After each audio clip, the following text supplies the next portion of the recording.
ओम अपवित्रो पवित्रो वा सर्वावस्थांगतो विवाह। ओम अपवित्रो पवित्रो वा सर्वावस्थांगतो विवाह ईश्वरी पुंडरीकाक्ष सहजाभ्याम त्रसुचि अक्षत फूलोड़ीयवीर लालम गुलालम चौवा चंदन अगर में वचा फूल पुष्पानि मालकानि सुगंधानि समर्पयामि। हाथ में अक्षत फूल लेकर शारदा माता का ध्यान कर लीजिए, सरस्वती माता का।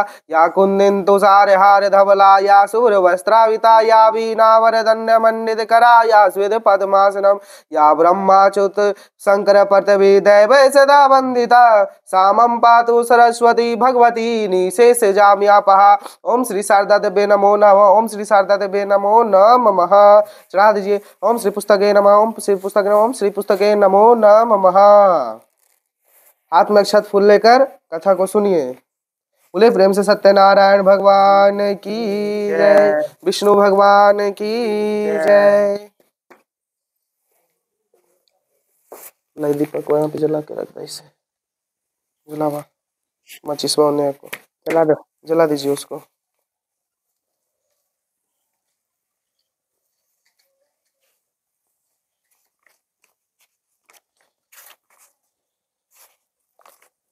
एक समय प्राणियों के हित चाहने वाले समस्त मुनियों ने प्रेम नैमी सारण में क्षेत्र में मन को प्रसन्न करने वाली सभा की। उसी समय अति तेजस्वी व्यास जी के शिष्य सूत जी शिष्य गणों के सहित हरि नाम स्मरण करते हुए वहां आए। समस्त शास्त्रों को जानने वाले सूत जी को आते देख महातेजस्वी शौनकादि मुनिगण खड़े हो गए। सब धर्मों को जानने वाले में श्रेष्ठ सूत जी तथा परम वैष्णव शौनकादि ऋषि परस्पर सिद्धता से पृथ्वी पर दंडवत नमस्कार के शौनकादि मुनियों के दिए आसन पर संपूर्ण शिष्य सहित अति बुद्धिमान सूत जी बैठ गए। बैठे हुए सूत जी से शौनकादि मुनियों ने नमस्कार कर हाथ जोड़कर कहा, हे महर्षि, हे सर्वज्ञानी सूत जी, इस कली काल में मनुष्य को हरि भक्ति की सोपाइसो है भगवान कहिए, क्योंकि कली काल में सब प्राणी पाप कर्म में तत्पर और वेद विहीन हो जाएंगे। उनका कल्याण किस प्रकार हो। इस कलयुग में मनुष्य प्राणों के धारण किए थोड़ी आयु वाले और निर्धन और अनेक पीड़ा से युक्त होंगे। प्राय पुण्य अति परिश्रम से होता है। इससे कलयुग में कोई मनुष्य न पुण्य करेगा और सब पुण्य के नष्ट होने से सब पापों में प्रवृत्त हो जाएंगे। तब तुच्छ ज्ञानी वाले हो जाएंगे। तब तुच्छ ज्ञानी वाले मन से अब अपने सब बंध सहित नष्ट हो जाएंगे। हे सूत जी, किस तरह से अल्प परिश्रम से थोड़े ही धन और कुछ ही समय में पुण्य प्राप्त हो, ऐसा कोई उपाय हम लोगों से वर्णन कीजिए। जिसके उपदेश से पुण्य पाप करता हुआ उसका भागी होता है। पुण्य का उपदेश करने वाला दयावान कष्टक रहित निष्पाप और निर्विरोधी यह चार तरह के मनुष्य नारायण के संसार समान है। ज्ञानी संसार में ज्ञानी होकर जो दूसरों को ज्ञान नहीं देता उस पर ज्ञान रूपी परमेश्वर प्रसन्न नहीं होते। जो पुरुष रत्न रूपी ज्ञान से दूसरों को संतोष देते हैं उन्हें मनुष्य रूप धारण किए नारायण ही जाने। हे महामते, ऐसा कौन व्रत है जिसके करने से मनवांछित फल प्राप्त हो।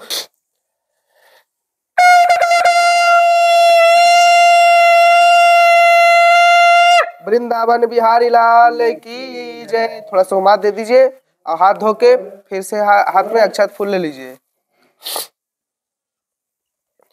एक समय नारद जी समस्त प्राणियों के हित की इच्छा से अनेक लोकों में घूमते हुए मृत्यु लोक में आए। यहाँ उन्होंने देखा कि सब प्राणी अनेक पीड़ाओं से युक्त और अनेक योनियों में उत्पन्न होकर पाप कर्म से दुख पा रहे हैं। यह देखकर विचार किया कि इन लोगों का दुख किस उपाय से दूर हो। ऐसा मन में विचार कर विष्णु लोक में चले गए। वहां जिनके शुक्ल वर्ण चार भुजाएं, जिन्होंने शंख चक्र को धारण किया है और बनवाला से सुशोभित देवेश नारायण है, उनको देखकर स्तुति करने लगे। नारद जी बोले, हे महाराज, आप वचन और मन से न कहने न धारण करने योग्य अनंत शक्तियुक्त और निर्गुणात्मक है।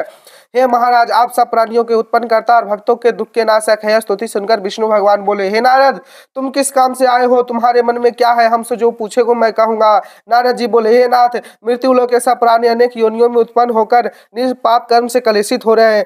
हे महाराज, जिन थोड़े उपाय से उनका कलेश दूर हो वह मैं उपाय सुनना चाहता हूँ। भगवान बोले, समस्त जनों पर कृपा कर, तुमने बहुत अच्छा प्रश्न पूछा है जिसके करने से मनुष्य मुंह से छूट जाए। मैं ऐसा उपाय कहता हूँ। हे नारद, जो व्रत तीनों लोकों में अति दुर्लभ है वह आपके कहने से प्रकाशित करना हुआ श्री सत्यनारायण का व्रत है, जिसको विधि पूर्वक करने से इस लोक में सुख और परलोक में मोक्ष मिलता है। यह सुनकर नारद जी बोले, इस व्रत का क्या फल है और पूर्व में किसने किया, किस समय यह व्रत करना चाहिए, आप विस्तार पूर्वक कहिए। श्री भगवान ने कहा कि इसके करने से सुख दुख शोकादि का नाश, धन धान्य की वृद्धि और संतति की प्राप्ति तथा सर्वत्र विजय प्राप्ति होती है। इस व्रत में मनुष्य भक्ति श्रद्धा किसी भी दिन साया काल में सत्यनारायण की पूजा करे और भाई बांधवों तथा ब्राह्मणों के साथ धर्म युक्त सवा से उत्तम नववेद भोग लगावे। केले का फल, दूध, घी और गेहूं का चूर्ण लावे। गेहूं का चूर्ण ना हो तो चावल का चूर्ण, खाड़ा अथवा गुड़ मिलावे। सवा पाव अथवा सवा सेर के हिसाब से मिलाकर भक्ति से श्री सत्यनारायण भगवान का नववेद लगावे।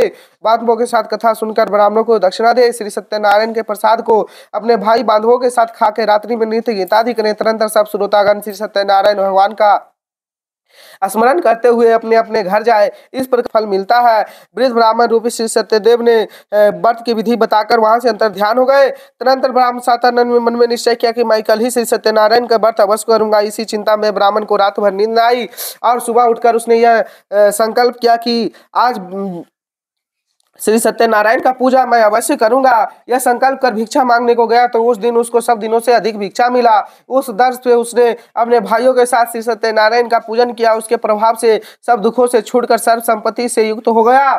व्रत के प्रभाव से नागर सातानंद नगर भर में श्रेष्ठ जाने लगा और तभी से वह ब्राह्मण हर महीने व्रत करने लगा। भगवान ने कहा, शांतानंद वृंदावन बिहारी लाल की जय।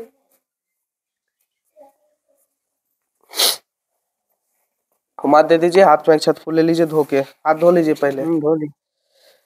सूत जी बोले, हे सौनक, विष्णु भगवान ने जिस तरह कहा था वह तुमसे मैंने कहा, और दूसरी बात हो जो पूछे। सौनक जी बोले, हे सूत जी, उस ब्राह्मण के बाद इस व्रत को किसने किया वह सुनने की इच्छा है। सूत जी बोले, हे मुनियो, जिसने व्रत को किया वह सुनो। एक समय वह निज निज धर्मानुसार निज बांधवों के साथ व्रत करने को उदित हुआ। उसी समय वहां एक लकड़हारा आया।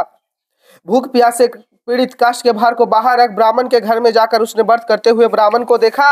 लकड़हारा नम्रता से हाथ जोड़ प्रणाम कर बोला, आप यह क्या कर रहे हैं? इसके करने से क्या फल होता है? विस्तार पूर्वक कहिए। ब्राह्मण बोला, मनोरथों को देने वाला, दुख और सुख का नाश करने वाला तथा सिद्धि को देने वाला श्री सत्यनारायण का पूजन है। इसके प्रसाद से यह धन आदि प्राप्त हुआ है। यह सुनकर लकड़हारा प्रसन्न हो प्रसाद को खाकर और जल पीकर वह भगवान श्री सत्यनारायण का ध्यान करता हुआ अपने नगर में चला गया।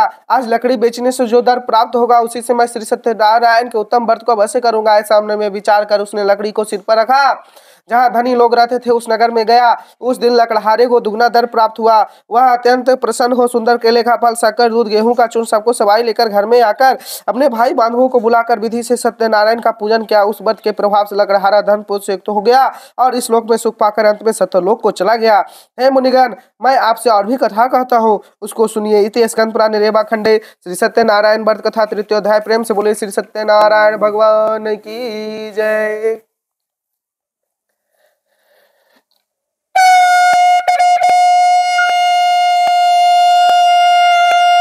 वृंदावन बिहारी लाल की जय।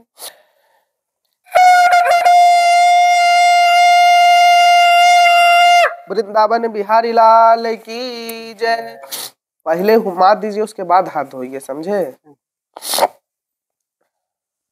सूत जी बोले, सत्यदेव की माया से चंद्रकेतु राजा ने उन दोनों बनियों को कुछ भी न सुना और उनका सब धन ले लिया।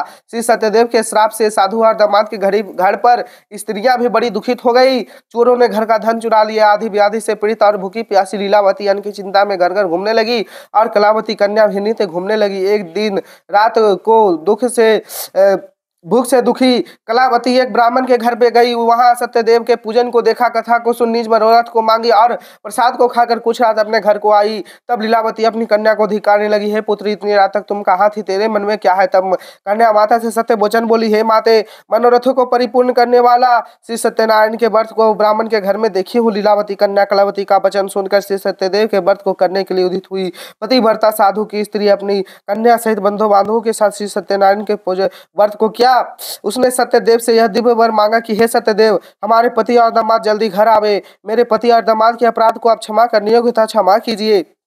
इसे श्री सत्यनारायण संतुष्ट हो गए और और चंद्रकेतु राजा को स्वप्न दिखाया कि हे राजन, कल सवेरे इन सज्जन बनियों को छोड़ देना और उनका जो धन तुमने लिया हो वह दे देना, नहीं तो धन पुत्र के साथ तेरा राज्य नष्ट कर देंगे। यह बात राजा से कहकर सत्यनारायण प्रभु अंतर ध्यान हो गए। तब प्रातः काल के समय राजा निज जनों के साथ सभा में उपस्थित होकर मंत्री जनों से अपना स्वप्न सुनाकर कहा, बांधे हुए बनियों को शीघ्र छोड़ दो, ऐसा आदेश दिया।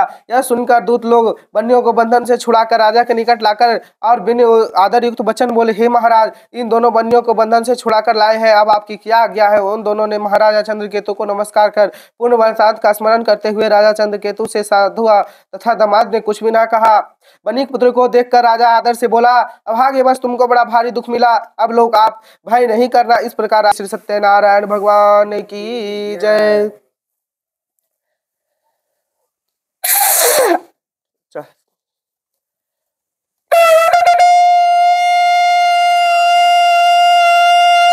वृंदावन बिहारी लाल की जय।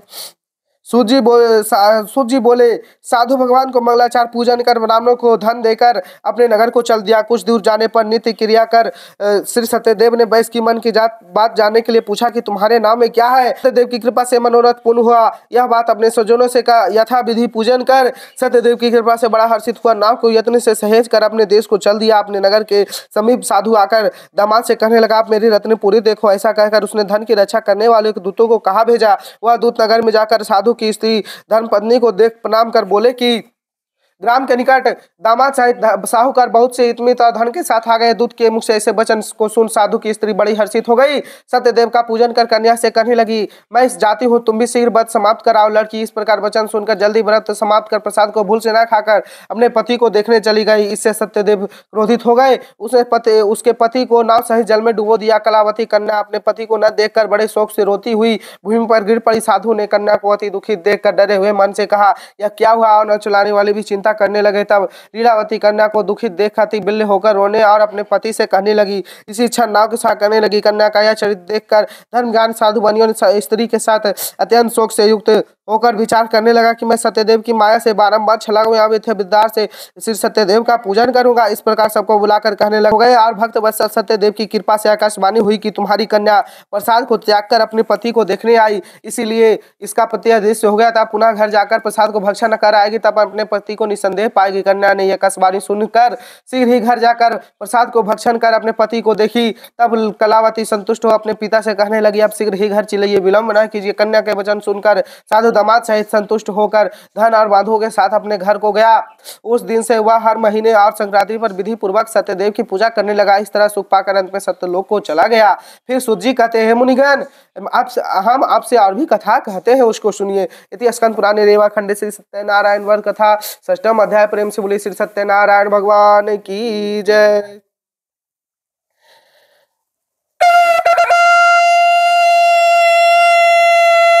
वृंदावन बिहारी लाल की जय।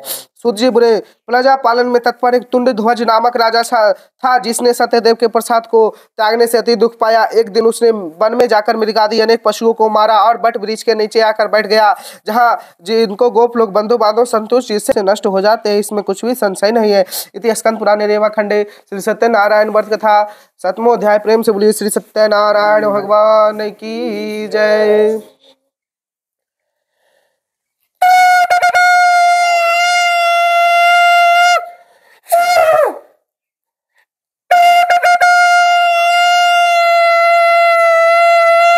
वृंदावन बिहारी लाल की जय। मधो उलदे पूरा आओ गोईठा सुनिए ने।